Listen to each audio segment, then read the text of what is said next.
নমস্কার দর্শক বন্ধুরা, মৃত্যুঞ্জয়ের অমৃত বচন অনুষ্ঠানে সবাইকে স্বাগত। আজকের অমৃত বচন অনুষ্ঠানে খুব আকর্ষণীয় একটা বিষয় নিয়ে এলাম আপনাদের জন্য।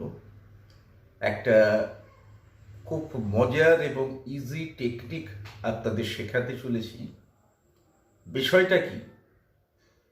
ফল বা ফুলের নাম থেকে ভাগ্য বিচার। দেখুন, আমি এই বিষয়ে কিছু বলি তার আগে একটা কথা ক্লিয়ার করে দিই। আমি এটা শেখাচ্ছি, কিন্তু কখনোই এরকম দায় নেব না এইভাবে আপনারা যা রেজাল্ট পাবেন সেটা ইউনিভার্সালি ট্রুথ। তার মানে যদি এই পদ্ধতিতে ফলাফলটা ভালো আসে তাহলে আপনার খারাপ হবার কোনো চান্স নেই, এ কথা আমি বলতে পারবো না। কারণ এটা সংখ্যা তত্ত্ব ভিত্তিক একটা ছোট মেয়াদের শুভ অশুভ, ভালো মন্দ, হ্যাঁ না বাচক উত্তর খোঁজার জায়গা। বোধহয় একটু কঠিন হয়ে গেল বুঝতে। আসলে কিভাবে ব্যাখ্যা করব, আবার এর থেকে বেটার টার্ম কিছু মাথায় এলো না। আমি ব্যাখ্যা করি তাহলেই বুঝতে পারবেন। এটা কিন্তু কারোর ভাগ্যস্থানের বিশ্লেষণমূলক ফলাদেশ নয়, এটা তার কোষ্ঠী থেকে বিচার করে আসবে। কিন্তু অনেক সময় হয় না, আপনারা ঘরেতে যেগুলো করে থাকেন, এবং ধরুন কালকে একজন নতুন পার্টির সঙ্গে আপনার ডিল হবে, ডিলটা সাকসেসফুল হবে না হবে না, মনে একটা এরকম দ্বন্দ্ব কাজ করে, আর তার মনটা তখন অবচেতন তার উত্তর খোঁজার চেষ্টা করে। এটা করতে গিয়ে আমাদের ঘরোয়া উপায়, দুটো আঙুলকে মনে মনে একটা হ্যাঁ একটা না ধরে নেওয়া। অনেকেই করেন, বুঝতে পারছেন। এটা হচ্ছে আবার তার সঙ্গে ডিলটা সাকসেস হবে, এটা হচ্ছে তার সঙ্গে আবার ডিলটা সাকসেস হবে না। দিয়ে একজনকে বলেন, এই দুটোর মধ্যে একটা আঙুল ধরো তো, একটা আঙুল ধরো তো, বাচ্চা হতে পারে বা অন্য কেউ হতে পারে। সে যেটা ধরল সেটা যদি তার হ্যাঁ বাচক দিক হলো, সে মনে মনে খুশি হয়ে গেল, তাহলে আমার ডিলটা সাকসেস হবে। না হলে মনে একটু দুঃখ হলো, ভুল বেরোলো, আরেকবার দেখি, এবার 3বার অবধি দেখে, 3বারও যদি না হয় তাহলে সে একদম ভেঙে পড়ে। এই যে জায়গাগুলো, যে এরা ছোটোখাটো বিষয় নিয়ে চটজলদি উত্তর খুঁজে পাওয়া, হ্যাঁ বা না বাচক উত্তর, হবে না হবে না, আপনারা এই যে পদ্ধতি অবলম্বন করেন, এটা একটা তার বিকল্প এবং অনেকটা বিজ্ঞানসম্মত একটা পদ্ধতি, যেটা সংখ্যা তত্ত্ব ভিত্তিক। ব্যাখ্যা করছি তার আগে রুটিন ঘোষণা। যারা আমার সঙ্গে সরাসরি কথা বলতে চান, নিজের সমস্যা নিয়ে আমার সঙ্গে আলোচনা করতে চান, এই স্ক্রিনে দেওয়া নাম্বারে ফোন করে নাম বুকিং করে চেম্বারে এসে দেখা করুন। চেম্বার বর্তমানে কলকাতার কাছে বালিতে চলছে, বাইরের চেম্বার সব 2021 থেকে শুরু হবে। যারা চেম্বারে আসতে পারবেন না তারা স্ক্রিনে দেওয়া এই নাম্বারে ভিজিট জমা করে, গুগল পে, ফোনপে বা পেটিএম এর মাধ্যমে ভিজিট জমা করা যাবে। হোয়াটসঅ্যাপ আছে, হোয়াটসঅ্যাপে রসিদ পাঠান, আমি কনসালটেন্সির সময় দেব। তারা বাই ফোন আমার সঙ্গে নিজের সমস্যা নিয়ে সরাসরি কথা বলার ও আলোচনা করার সুযোগ পাবে। তো বন্ধুরা, এবারে চলে আসছি আজকের টপিকে, ফুল বা ফলের নাম থেকে ভাগ্য বিচার। এই প্রসঙ্গে একটা কথা মনে পড়ছে, তাই বলছি আমি। মার্কেটে, মানে এই জ্যোতিষ বিষয়ক মার্কেটে, এটা তো বর্তমানে একটা মার্কেটেবল সেগমেন্টই হয়ে গেছে, তাই নাচতে নেমে ঘোপটা টেনে লাভ নেই, এই মার্কেট কথাটাই ব্যবহার করছি। জ্যোতিষিক মার্কেটে এই ধরনের উত্তর খোঁজার কিছু জায়গা কিন্তু প্রচলিত আছে বর্তমানে। তার মধ্যে একটা পদ্ধতি খুব পপুলার হয়েছে, এটা পাশ্চাত্য থেকে এসেছে, আমাদের দেশীয় সংস্কৃতি নয়। ট্যারো রিডিং, যেখানে কার্ড থাকে, সেই কার্ডের মাধ্যমে এই শুভ অশুভ, হ্যাঁ না, হবে কি হবে না, এই উত্তরগুলো খোঁজার চেষ্টা করা হয়। এছাড়া আমাদের দেশীয় পদ্ধতির মধ্যে যারা তান্ত্রিক গুণী অনেকে খড়িপাতা বিদ্যা জানেন, তার মাধ্যমে তারা এটা ফলাদেশ দেন, হ্যাঁ বা না। বা কারোর বাটি চালা, কুড়ি চালা, এরকম অনেক বিদ্যা আছে, সেই বিদ্যার মাধ্যমে এই জায়গাটা ব্যাখ্যা করা হয়ে থাকে। তা সেই রকমই একটা বিদ্যা হচ্ছে সংখ্যা তত্ত্ব ভিত্তিক এই পদ্ধতি, নিউমেরোলজির পদ্ধতি, যেটা আমি আজ আপনাদের শেখাবো। এটা জানতে গেলে আপনাদের কতগুলো টেবিল আগে দেখতে হবে ভালো করে। এই টেবিলগুলো আপনাদের এটা নির্ণয় করতে সাহায্য করবে। প্রথমেই আসছে ইংরাজি বর্ণমালার যে 26টা অ্যালফাবেট আছে, তার কার সাংখ্যমান কত। আপনারা টেবিলটা সবাই দেখুন। দেখুন এখানে 9টা কলমে 9টা বিভাজনে এই অ্যালফাবেটগুলোকে, 26টা অ্যালফাবেটকে সাজানো হয়েছে। 1-এ এ, 2-এ বি, 3-এ সি, 4-এ ডি, 5-এ ই, 6-এ এফ, 7-এ জি, 8-এ এইচ, 9-এ আই, আবার ঘুরে জে 1-এ, কে 2-তে, এল 3-টে, এম 4-এ, এইভাবে দেখতে পাচ্ছেন 26টা অ্যালফাবেটকে সাজিয়ে দেওয়া হয়েছে। কি জন্য? আপনি যে কোনো শব্দ যদি স্পেলিং করে লেখেন ইংলিশে, প্রতিটা অ্যালফাবেটের একটা সাংখ্যমান থাকবে, সেই সাংখ্যমানগুলো আমাদের প্রয়োজন হবে। এবার আমি দ্বিতীয় একটা টেবিল আপনাদেরকে দিচ্ছি। এটা হচ্ছে যে জ্যোতিষশাস্ত্রের 9টা প্ল্যানেট নিয়ে আমরা বিচার করি, নবগ্রহ। এই নবগ্রহর কার সাংখ্যমান কত, এদেরও কিন্তু একটা করে সাংখ্যমান আছে। টেবিলটা দেখুন, এখানে দেখতে পাচ্ছি রবির সাংখ্যমান 1, চন্দ্রের 2, বৃহস্পতির 3, রাহুর 4, বুধের 5, শুক্রের 6, কেতুর 7, শনির 8, মঙ্গলের 9। এই সংখ্যাগুলো মাথায় রাখতে হবে, কারণ আমরা আলটিমেট 1 ডিজিটের একটা সংখ্যায় এসে পৌঁছবো। সেই সংখ্যাটা কি হচ্ছে তার ভিত্তিতে তার প্রভাবাধীন গ্রহটা কোনটা সেটাকে আমরা পেয়ে যাব। এবারে আমরা তৃতীয় একটা টেবিল নেব। এই টেবিলে এই নবগ্রহকে, 9টা গ্রহকে আমরা দুটো ভাগে বিভক্ত করব, শুভ গ্রহ, অশুভ গ্রহ, বা আরো শুদ্ধ করে, আরো ভালো করে বলতে গেলে জ্যোতিষিক পরিভাষায় এই 9টা গ্রহের মধ্যে 4টে গ্রহকে বলা হয় নৈসর্গিক শুভ গ্রহ। অর্থাৎ এরা স্বাভাবিকভাবে শুভ, এরা স্বাভাবিকভাবে ভালো ফল দেয়। কারোর জন্য হয়তো আপাত খারাপ ফল দিতে পারে, কিন্তু স্বাভাবিকভাবে ভালো ফলই দেয়। আর বাকি যে 5টা গ্রহ, এই 5টা গ্রহকে আমরা বলবো নৈসর্গিক পাপ গ্রহ বা ক্রূর গ্রহ। টেবিলটা দেখে নেওয়া যাক। শুভ গ্রহের তালিকায় বৃহস্পতি, চন্দ্র, শুক্র, বুধ, এবং ক্রূর বা অশুভ গ্রহের তালিকায় রয়েছে রবি, শনি, মঙ্গল, রাহু, কেতু। এখানে কেতু প্রসঙ্গে একটা কথা বলা ভালো। কেতু স্বাভাবিকভাবে অশুভ গ্রহ হলেও কখনো কখনো সে আপাত শুভ ফল দেয়, কখনো বা নিরপেক্ষ থেকে যায়, অর্থাৎ শুভাশুভ কিছুই হয় না।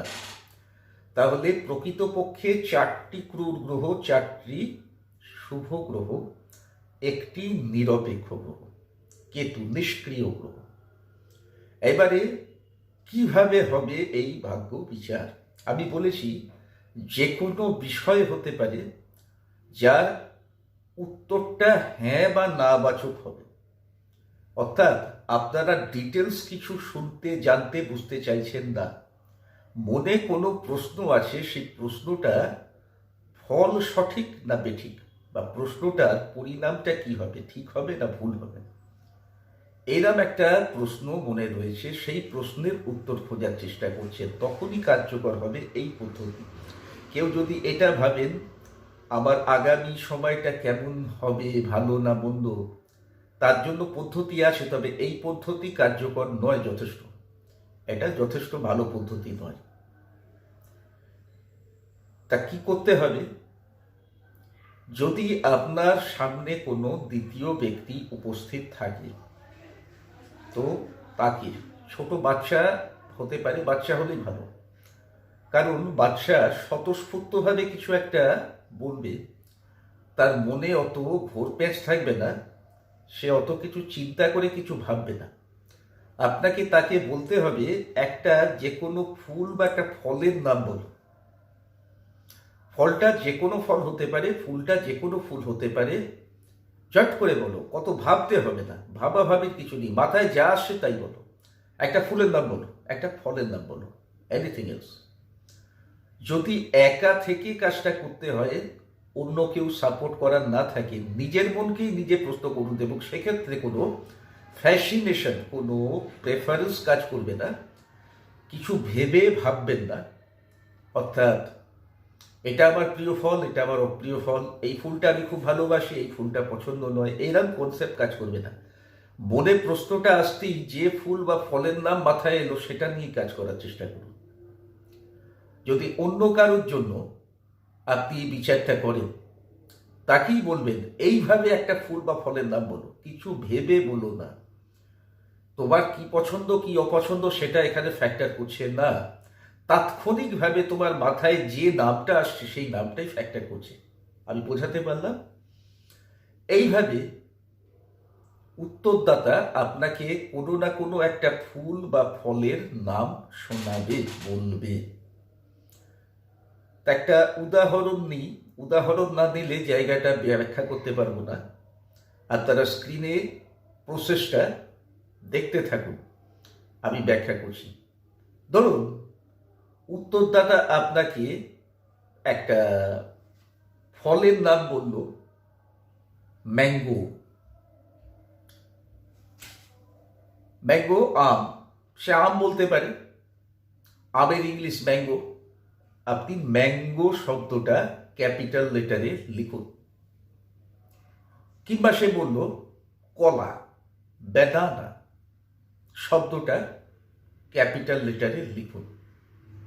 এবার প্রথম যে টেবিলটা দিয়েছিলাম ইংরাজি বর্ণমালার সংখ্যাগুলি সাংখ্যমান, সেই সাংখ্যমান ধরে ধরে ম্যাঙ্গোর যে লেটারগুলো তার সাংখ্যমান যোগ চিহ্ন দিয়ে দিয়ে এক জায়গায় বসা। যেমন এম 4, এ 1, এন 5, জি 7, ও 6, যোগ করে পাচ্ছি 23। 23 2 ডিজিটের সংখ্যা, তাকে 1 ডিজিটে আনতে হবে। তো 2 যোগ 3 সমান হলো 5। দেখুন নবগ্রহের সাংখ্যমান টেবিলে বুধের সংখ্যা দেওয়া আছে 5, অতএব ম্যাঙ্গো শব্দটার সাংখ্যমান হলো 5, যার নির্দেশক গ্রহ হচ্ছে বুধ। বুধকে আমরা পেয়েছি নৈসর্গিক শুভ গ্রহ হিসেবে। তাহলে এক্ষেত্রে পজিটিভিটি দেখছি। যদি উত্তরটা হয় হবে কি হবে না, তো অ্যান্সার হবে হবে। যদি উত্তর হয় পাবো কি পাবো না, অ্যান্সার হবে পাবে। যদি বলে, প্রশ্ন যদি করে এটা আছে না এটা নেই, উত্তর হবে আছে। বোঝাতে পারলাম? কিংবা ধরুন এবার ব্যানানা, ব্যানানা থেকে কি পাচ্ছি দেখা যাক। বি 2, এ 1, এন 5, এ 1, এন 5, এ 1 সমান 15। 15 মানে একে 1 ডিজিটে আনতে 1 যোগ 5 সমান 6। 6 হচ্ছে শুক্রের সংখ্যা। শুক্র নৈসর্গিক শুভ গ্রহ। তাহলে এক্ষেত্রে রেজাল্টটা আমি বলবো হ্যাঁ বাচক, হবে, পাবে, আছে, ভালো, হ্যাঁ বাচক, না বাচক নয়, নেগেটিভ নয়। প্রশ্ন কি থাকবে সে তো আপনি জানেন, আমি উত্তরটা তো ওইভাবে দিতে পারবো না, আমি তাই উত্তরটা এইভাবে বুঝিয়ে দিচ্ছি। যদি হবে না হবে না, হবে, পাবো নাকি পাবো না, পাবে, হ্যাঁ বাচক উত্তর হবে। এবার একটা ফুল দিয়ে দেখা যাক। ধরে যাক যাকে বললেন যে একটা ফুল বা ফলের নাম নাও তো, যা মাথায় আসে তাৎক্ষণিক। সে ধরুন বলল গোলাপ। গোলাপ, GOLAP লিখতে পারেন বা রোজ লিখতে পারেন, ROSE। আমি এখানে গোলাপ লিখে বোঝাচ্ছি, GOLAP। তাহলে সাংখ্যমানগুলো বসিয়ে আমি এটার ভ্যালু পাচ্ছি 7+6+3+1+7, মানে এর যোগফল 24। 2 ডিজিটের সংখ্যা, একে 2 + 4 করে পাচ্ছি 6, আবার শুক্রের সংখ্যা, অর্থাৎ শুভ, প্রভাব শুভ, ফলাফল শুভ, উত্তর হ্যাঁ বাচক। যদি সে বলে পদ্ম, PADMA, আপনারা চাইলে লোটাস লিখতে পারেন, তাতেও অসুবিধা নেই। তো পদ্ম কি পাচ্ছি, 7+1+4+4+1 মানে 17, যোগ করে পাচ্ছি 1+7 = 8। 8 হচ্ছে টেবিলে দেখুন শনির সাংখ্যমান 8। তাহলে পদ্ম শব্দটি শনি প্রভাবিত। শনি স্বাভাবিকভাবে শুভ না অশুভ গ্রহ বলে বিবেচিত, না শনি ক্রূর গ্রহ রূপে পরিচিত, যার ফলাফল অশুভ কল্পনা করতে হবে। তাহলে এক্ষেত্রে প্রশ্নকর্তা যদি জানতে চায় হবে কি হবে না, উত্তর হবে না। পাবো কি পাবো না, পাবে না। যাব কি যাব না, যাব না। না বাচক নেতিবাচক উত্তর হবে। আশা করি পদ্ধতিটা সবাইকে বোঝাতে পারলাম। এবারে একটা সতর্কতা, যেহেতু আমি বলেছি এটা সামগ্রিক ভাগ্যফল বিচারের জায়গা নয়, এইভাবে ফলাফল পেয়ে সেটাকে চূড়ান্ত ধরে বসে থাকবেন না, সেটাকে মনে এরকম কোনো জায়গা রাখবেন না এটা যেটা এখানে ফলাদেশ এসছে সেটাই হবে। সেক্ষেত্রে থকতে পারেন, হতেও পারে নাও হতে পারে, কারণ আপনার সামগ্রিক যেটা জন্মছক সেটা বিচার করে আপনার দশা অন্তর্দশা পর্যালোচনা করে আপনার পক্ষে সময় শুভ না অশুভ সেটা বোঝা যায়। আপনার যদি এইভাবে সময়টা অশুভ হবার হয়, সেক্ষেত্রে গুরুত্বপূর্ণ একটা ডিসিশনের জায়গা হ্যাঁ হলেই বা কি আসে যায়, সেটা তো নাও হয়ে যেতে পারে। আমি নিজে ভীষণ অপটিমিস্টিক থেকে এখানে বলছি না, তবে হ্যাঁ স্বাভাবিকভাবে মনে যখন প্রশ্নটা আসে করবো না করবো না, টস করার ব্যাপার। অনেকে টস করে, অনেক জনপ্রিয় হিন্দি ছবিতে দেখা যায় হিরোকে টস করে সিদ্ধান্ত নিতে, যারা দেখেছেন বুঝতে পারছেন। এটাও সেরকম জায়গা, যারা জাস্ট একটা মানে মেন্টাল স্যাটিসফ্যাকশন বলুন, একটা কিউরিসিটি বলুন, সেটা মেটানোর জন্য এটা বুঝতে চায় হবে না হবে না, হ্যাঁ না না না বা না। অন্যান্য পদ্ধতিতে এই হ্যাঁ না যা উত্তর পাওয়া যায় সেখানেও কিন্তু একই কথা প্রযোজ্য, সবার ক্ষেত্রে সেটা 100% খাটে না, এক্ষেত্রেও 100% খাটে না। তাই এটাকে খুব খেলো কোনো পদ্ধতি মনে করার কোনো কারণ নেই, এটা কিন্তু খুব কার্যকর। অনেক সময়তে ঠিকঠাক অ্যান্সার আসে, তবে যাই করবেন একবার করবেন, 2বার 3বার 4বার ট্রাই করবেন না। রেজাল্ট সেম আসতে পারে, রেজাল্ট ডিফারও করতে পারে। যদি পরপর কারো 3বার সেম রেজাল্ট আসে তাহলে কিন্তু পসিবিলিটি ভীষণ তাগড়া, অন্তত 90%+ ধরে নিতে হবে। তবু বলছি যা আসবে একবার রেজাল্ট ধরে কাজ করুন, সেক্ষেত্রে কনফিউশন বাড়বে, কখনো হ্যাঁ আসবে কখনো না আসবে, আপনি বারবার ট্রাই করেই যাবেন। একবারে যেটা রেজাল্ট আসবে সেটাকে এখানে মান্যতা দিতে হয়। যদি হবার রেজাল্ট আসা তো হবার রেজাল্ট আসতো, যদি না হবার রেজাল্ট আসা তাহলে না হবার রেজাল্ট আসে। এটা বিশ্বাস করে একবারই পরীক্ষা করবেন একজনের জন্য। অন্য টপিকের ওপর আবার আপনি পরীক্ষা করতে পারেন। অনেক সময় একাধিক প্রশ্ন নিয়ে মানুষ উপস্থিত হয় জ্যোতিষীদের কাছে, তা তাদেরকে প্রতিটা প্রশ্নে হ্যাঁ বা না উত্তর তো দিতে হয়। তা এটাও সেই জায়গা, কেউ একসঙ্গে 3টে বিষয় জানতে চাইছে, পরীক্ষার রেজাল্ট বেরোচ্ছে, পাস করব কি করতে পারবো না, এটা একটা হ্যাঁ না বাচক। আমি এক জায়গায় ইন্টারভিউ দিয়ে এসছি, সেখানে সিলেকশন হবে কি হবে না, হ্যাঁ বা না এর ব্যাপার। 3 নম্বর,